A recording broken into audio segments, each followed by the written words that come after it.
I discovered my husband was planning a divorce, so I moved my $50 million fortune a week earlier.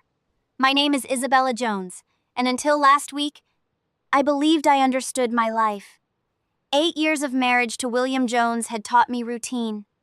Quiet mornings, shared dinners, soft conversations that felt safe, predictable. We lived in a beautiful home that reflected my success, if I was being honest. Before William, I had already built something powerful. I made smart investments early, took risks others avoided, and turned them into a $50 million fortune. William always said he admired that about me. Now I know he was studying it. The night everything changed started in the simplest way. I needed a tax document, and William's laptop was closer than mine. He had never hidden it from me. There were no passwords I didn't know. I searched for a file. Instead, I found a folder. It wasn't labeled clearly, just a short, vague name. Easy to miss, but I didn't miss it. Something about it felt wrong. I clicked, and in that moment my entire life shifted. Emails, legal drafts, notes, divorce plans, detailed ones, careful ones, cold ones. My chest tightened, but I didn't panic. I didn't cry. I kept reading, because the truth was worse than I expected. William wasn't just planning to leave me, he was planning to win. I forced myself to read everything, every email, every note, every message between William and his lawyer. He had been planning this for months, not weeks, months. There were timelines mapped out clearly, steps broken down like a business strategy. Even reminders to himself. Stay consistent, don't raise suspicion. Timing is everything. I felt something strange as I read. Not heartbreak, not anger, clarity. Then I saw the line that stayed with me. She won't see it coming. I leaned back slowly, staring at those words. He really believed that. After everything I had built, after everything I had managed, he thought I would just sit there and react. That I would be slow, emotional, unprepared. He had no idea who I really was. I closed the folder carefully. Exactly how I found it. That was the moment I made my decision. I would not confront him. Not yet. Because if William thought he was ahead, then I needed him to stay comfortable in that belief. That night, when he walked through the door, I smiled like nothing had changed. "Hey," I said softly. He smiled back. And just like that, the game had already begun. The next morning, I woke before sunrise. William was still asleep beside me, breathing evenly, completely unaware that everything had already shifted. I studied his face for a moment, looking for signs. Guilt, doubt, anything. There was nothing. That was what made it worse. I got up quietly and went downstairs. The house felt different now. Same walls, same furniture, but something invisible had cracked. I made coffee and sat by the window, forcing my thoughts into order. Emotion would ruin everything. Precision would save me. I picked up my phone and called my financial advisor. "I need a full breakdown of all my holdings," I said. He didn't hesitate. He knew my tone. Calm meant serious. Within hours, I had everything laid out in front of me, every account, every investment, every property. And as I reviewed it, one truth became clear. This wasn't shared wealth. This was built by me. William had married into stability. Now he was trying to take control of it. I started mapping out my plan. 7 days, that was all I needed. Not to hide anything, not to run, but to reposition everything so cleanly, so carefully, that by the time William made his move, there would be nothing left for him to claim. And the best part? He would never see it happening. Day one wasn't about action. It was about control. I spent the entire morning reviewing ownership structures. Every account had a story. Some were fully mine. Others were shared, but with conditions William clearly didn't understand. That was his first real mistake. He saw numbers. I saw systems. I made a list of what could be moved immediately without raising attention. Quiet transfers, internal shifts, adjustments that looked routine on paper. By afternoon, I had already begun. Small movements at first, nothing dramatic, nothing that would trigger alerts or questions. That evening, William suggested dinner. "Let's go out," he said casually. I agreed. At the restaurant, everything felt almost normal. He laughed. He told a story about work. He even reached across the table and held my hand. If I hadn't seen those files, I might have believed him. "Everything okay?" he asked. I smiled. "Of course." And I meant it, because for the first time since opening that folder, I wasn't uncertain anymore. I was in control. Later that night, after he fell asleep, I stayed up, moving more pieces, quietly reshaping everything. And William? He slept peacefully, completely unaware. That day one had already cost him more than he could imagine. Day two was where things started to shift in a real way. I began transferring larger portions of my funds, but only through accounts fully under my name. These were assets William had always overlooked, mostly because they didn't seem important to him at the time. That was his second mistake. He underestimated what he didn't build. Each move I made was documented, clean, and completely legal. I wasn't hiding money. I was securing it. There's a difference, and it mattered. Around midday, my advisor called me. "These are significant changes," he said carefully. "I know," I replied. "Should I be concerned?" "No," I said calmly. "Just precise." He didn't ask more after that. He understood. Later that afternoon, something unexpected happened. William called, not text, called. "I was thinking about you," he said. "We should plan something this weekend." I paused just long enough to sound natural. "That sounds nice," I said. But inside, something clicked. The timing felt off. Too attentive, too careful. Was he already preparing his move? Or worse, was there something else I hadn't discovered yet? That night, as I reviewed everything again, I noticed something strange buried in one of the documents I copied. A second legal note, different tone, different timing, and suddenly I realized something chilling.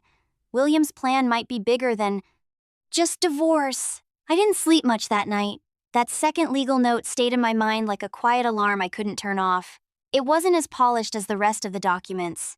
The wording was sharper, more urgent, and it mentioned something new. Pre-filing asset positioning must be finalized before disclosure. That wasn't normal language for a simple divorce. That was strategy. Advanced strategy. I opened my laptop again and went through the copies I had saved. Slowly, carefully, I traced the timeline of William's communication with his lawyer. That's when I saw it. There were two timelines. One I had already seen, the calm, planned divorce, and another one, hidden between emails, that moved faster, much faster. I sat back, my thoughts racing for the first time since this started. Had I only seen part of the plan? Or worse, was I already behind? The next morning, I didn't waste time. I called my lawyer again. "There's something else," I said. After I explained, she went quiet. Then she said something that changed everything. "If he's doing what I think he's doing, he may be trying to lock you out before filing." A cold feeling spread through me. Lock me out? Of my own money?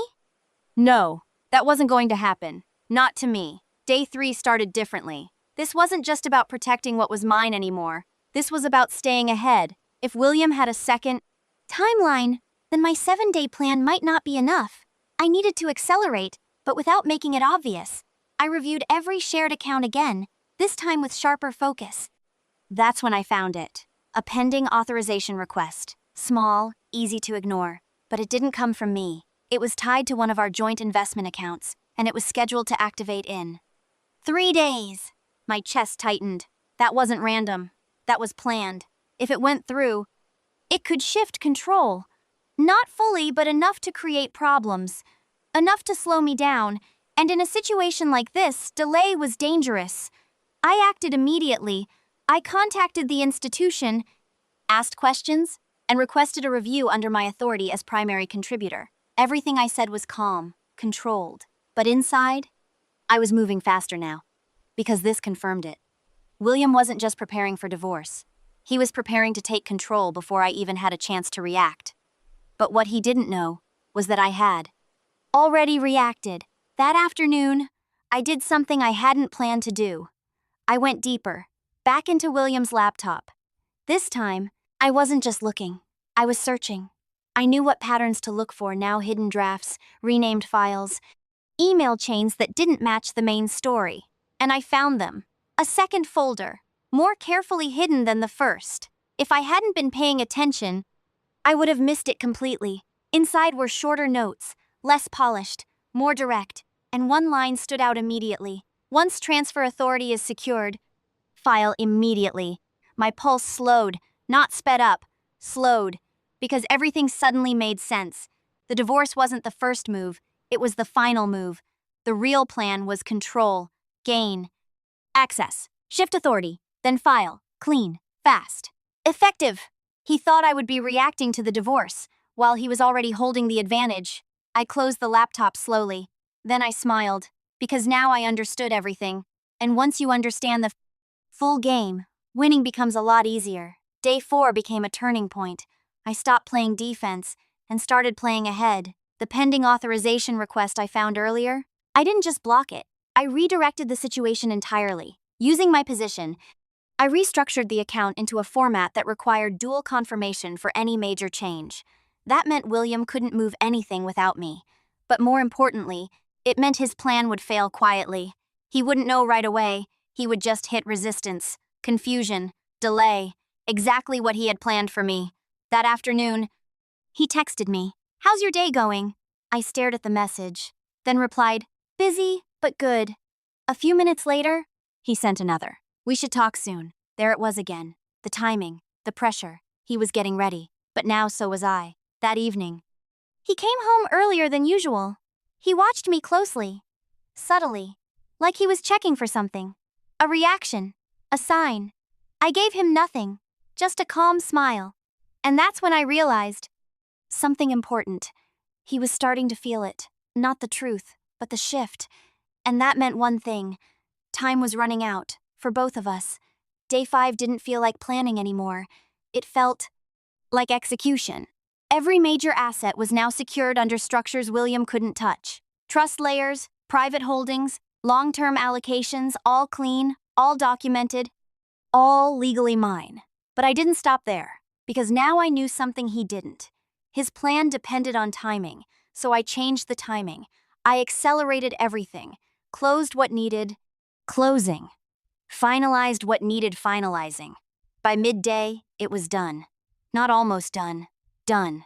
For the first time since this started, I allowed myself to sit still. No calls, no emails, no movement, just silence and clarity. That evening, William sat across from me at dinner, studying me again. "I think tomorrow is a good day to talk," he said. I looked at him calmly. "Okay," he nodded. Like everything was going according to his plan. And maybe he still believed that. But what he didn't understand was that tomorrow was already too late. The next day felt unusually calm. Too calm. I woke up early again, but this time, I didn't check accounts or review documents. There was nothing left to fix. Nothing left to move. Everything was already done. William, however, seemed different, focused. He moved through the morning with quiet purpose, like someone preparing for an important meeting. He checked his phone more often, replied quickly, watched me when he thought I wasn't looking. He was ready, but so was I. By late afternoon, the house felt heavier. The silence between us stretched longer than usual. Even simple things like sitting in the same room felt staged. Then, finally, he spoke. "Can we talk now?" I looked up from my seat and met his eyes. "Of course." We sat across from each other, no distractions, no noise, just the two of us. For a brief second, I wondered if he felt it too, that this moment would decide everything. William took a breath. "I've been thinking about this for a while," he began. And just like that, the performance... I started. William spoke carefully, like every word had already been tested. "I don't think this marriage is working anymore," he said. His tone was calm, controlled, almost rehearsed. I didn't interrupt. I didn't react. I just listened. He talked about distance, about growing apart, about how things had changed over time. It sounded clean, too clean, like a script that had been practiced until it felt real. But I knew better, because I had already read the version he didn't intend for me to see, the one with timelines, strategies, outcomes. He paused, watching me closely, waiting, expecting something, shock, emotion, resistance, but I gave him none of it. Instead, I nodded slightly. "I understand," I said. For the first time, something shifted in his expression. Just a flicker, confusion, because that wasn't how this was supposed to go. And in that small moment, I knew something important. He was still expecting control. He just didn't realize he had already lost it. William continued, adjusting slightly in his seat. I think it's best if we separate, he said. Cleanly. Respectfully. Cleanly. That word almost made me smile. He leaned forward a bit, more confident now. We can work through everything together. Assets, accounts, all of it. Fairly. There it was again. Fairly. I held his gaze. Of course, I said calmly, encouraging him, letting him keep going, because the more he revealed, the clearer this moment became. I've already spoken to someone, he added carefully. A pause, watching me, waiting for a reaction, but I just nodded again. That makes sense, I said. Now he looked slightly thrown off. Not enough to stop, but enough to feel it, because this wasn't how these conversations usually went. There was no tension from me. No. Pushback. No emotion, just calm. And that calm, it was starting to unsettle him. But he pushed forward anyway, because he believed the next part would bring everything back under his control. William reached beside him and picked up a folder. Clean. Organized. Professional. He placed it gently on the table between us. I've had some initial documents prepared, he said. There it was, the move he had been waiting for, the moment he thought would shift. Everything. I glanced at the folder, then back at him. Go ahead, he said. So I opened it. Inside were exactly what I expected. Draft agreements, asset outlines, proposed divisions. But what caught my attention wasn't what was included. It was what was assumed. Several of my accounts listed as shared, accessible, negotiable. My eyes moved slowly across the pages, carefully, deliberately. Then I closed the folder and looked up at him. For a brief second, William smiled, confident, certain, like everything was finally going his way. That was the moment I had been waiting for. Because now, it was my turn. I stood up slowly, keeping my movements calm and controlled. Before we go any further, I said, there's something you need to see. William's smile faded slightly. Not gone, just uncertain. I walked to my desk and picked up my own folder. Thicker, more detailed. Final. When I returned, I placed it in front of him. Exactly where his had been. Go ahead, I said. For the first time since this conversation started, William hesitated. Just for a second. Then he opened it. At first, his expression didn't change. He flipped through the first few pages quickly, then slower. Then he stopped. His eyes moved back up to the top of the page, then down again, reading more carefully. Now, his posture shifted. Confidence slipping. Replaced by something else. Confusion. No, he said quietly. I didn't respond. I just watched him.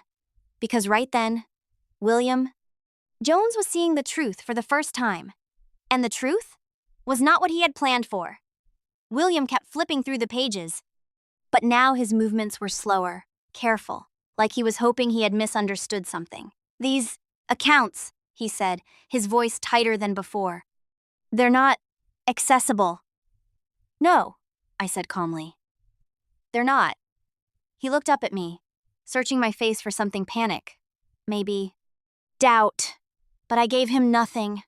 You moved everything, he said again, this time like he was trying to confirm it with himself. Yes. When? He asked. Over the past week. That answer landed harder than anything else, because now he understood the timing. While he was preparing his move, I had already completed mine. His jaw tightened slightly as he went back to the documents. These structures, these aren't new, he said. No, I replied. They've always been there. That was the detail that hit him the hardest, because it meant something simple. I hadn't just reacted. I had always been protected. He just never noticed. William leaned back in his chair, still holding the folder but no longer reading it. You knew, he said quietly. Yes, I answered. How long? Long enough. That silence returned, heavier this time, but now it wasn't controlled. Now it was uncertain. He ran a hand through his hair. Something he only did when he was thinking too fast. You went through my laptop, he said. I did. Another pause. But this one felt different, because now we were both speaking the truth. You should have talked to me, he added, though his voice lacked the confidence it had earlier. I tilted my head slightly. Would you have told me everything? I asked. He didn't answer, and that was answer enough. William straightened again, trying to recover some of his composure. This doesn't change everything, he said, but even he didn't sound convinced. It changes enough, I replied. He tapped the folder, lightly. You think this protects you completely? I held his gaze. I know it does. That confidence unsettled him again. But then, he said something I hadn't expected. There are still factors you're not considering. My expression didn't change, but inside, something sharpened. What factors? I asked. He hesitated, just for a second. Then he said, You're not the only one who prepared. And in that moment, I realized something important. I hadn't seen all of it. Not yet. I stayed still, not reacting too quickly. What does that mean? I asked calmly. William leaned forward slightly, some of his earlier confidence returning but not fully. I didn't do this alone, he said. That sentence shifted everything, because up until now, I had assumed one thing, that this was just William, his plan, his mistake. But now, there was someone else. Who? I asked. He didn't answer right away. Instead, he studied me, like he was deciding how much to reveal. Then he said, Let's just say I had help understanding how to approach this. A quiet tension filled the room, because that kind of help didn't come from nowhere. It came from someone who knew what they were doing. Someone experienced. Someone strategic.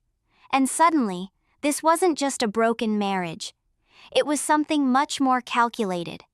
I stood up slowly, keeping my movements controlled. Then you should also understand something, I said. William watched me carefully now, cautiously. Whatever help you had, I continued.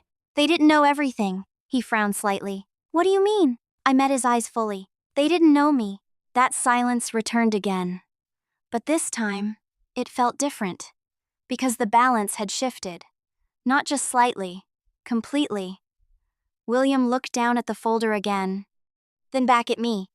And for the first time since I had known him, he looked unsure of what to do next. Not calculating, not planning, just unsure. And that was something I had never seen before, which meant one thing. The man who thought he had everything under control was now standing in a situation he didn't fully understand. And I wasn't done yet. I didn't sit back down. I stayed. Standing, giving myself space, while William remained seated, still holding the folder that had just undone his plan. You said you had help, I said calmly. So who was it? William hesitated again, but this time, it was heavier. Because now, he understood something clearly. He wasn't in control of this conversation anymore. It doesn't matter, he said. It does, I replied. Silence stretched between us. Then he exhaled slowly. My advisor connected me, he admitted. Someone who specializes in asset positioning before divorce cases. I nodded slightly. That made sense. Too much sense. Someone experienced, I said. Yes. And they helped you structure all of this? Yes. I paused for a moment, letting that settle. Then I asked the question that mattered most. Did you tell them everything? William frowned slightly. What do you mean? I held his gaze. Did you tell them where the money actually came from? That question landed harder than anything else so far. Because now, we were getting to the truth behind the strategy. William didn't answer right away. And that told me everything. You didn't, I said quietly. It wasn't relevant, he replied. But his voice lacked certainty. I almost smiled. It was the only thing that mattered, I said. He looked at the documents again, flipping to pages he had already read like the answers might change if he looked long enough. They said the structure would work, he muttered. I'm sure it would have, I replied. If the assets were shared, that silence came back again. But now it felt final, because the foundation of his entire plan was wrong. Not slightly wrong, completely wrong. You built this before we met, he said slowly, as if he was finally putting it together. Yes, and most of it stayed under your name. Yes. He closed the folder again, this time more carefully, like he finally understood what he was holding. Not leverage, not control, just proof that he had miscalculated everything. William leaned back, staring at the ceiling for a moment before looking at me again. They told me this would work, he said. I nodded. I believe you, because I did. His plan wasn't careless. It was based on logic, just not the right information. That pending authorization, he started. I know, I said. Cutting him off gently, his expression shifted again. You blocked it. I did more than block it, I replied. That was when it fully hit him. Every step, every move, every timing. Advantage he thought he had was already gone. You were ahead of me, he said quietly. No, I corrected. I was paying attention. That difference mattered, because this was never about luck. It was about awareness. And William? He had assumed too much, trusted the wrong details, and underestimated the one person he should have understood best. The room felt quieter than it had all day. Not tense, not heavy, just settled. William didn't argue anymore. He didn't try to push back or regain control, because there was nothing left to control. What happens now? He asked. It was the first honest question he had asked all night. We move forward, I said, separately. He nodded slowly. No resistance, no strategy, just acceptance. And in that moment, I saw him clearly for the first time. Not as my husband, not as my partner, but as someone who had made a plan and lost to a reality he didn't fully understand. I picked up my folder and held it calmly at my side. This doesn't have to be difficult, I added, but it will be clear. He looked at me, then nodded again, because he knew what that meant. Clarity leaves no room for manipulation, and his plan had depended on exactly that. I walked toward the door slowly, feeling the weight of everything behind me and none of it pulling me back. My steps were steady, not rushed, not hesitant, just final. When I reached the door, I paused, not because I needed to, but because I wanted to. I turned slightly, just enough to look at him one last time. William Jones sat exactly where I had left him, still, quiet, holding nothing now. You didn't lose me, I said calmly. My voice was steady, clear. You lost the version of this story where you were in control. He didn't respond. He didn't need to, because we both understood. This was never about revenge. It was about awareness, timing, and knowing your own value before someone else tries to define it for you. I opened the door, stepped outside, and this time I didn't look back, because there was nothing left behind that belonged to me, and everything ahead already did. In the end, I realized this was never just about betrayal. It was about awareness. I wasn't hurt because I was weak. I was hurt because I trusted someone who was already making plans without me. But what he didn't understand was this. I don't react. I prepare. Every move I made that week wasn't driven by anger. It was driven by clarity. I knew what was mine. I knew what I had built. And I knew no one was going to take it from me. Not quietly, not cleverly, not at all. William thought he was ahead. But he was only ahead in a version of the story where I stayed unaware. The moment I saw the truth, everything changed. I didn't need to fight him.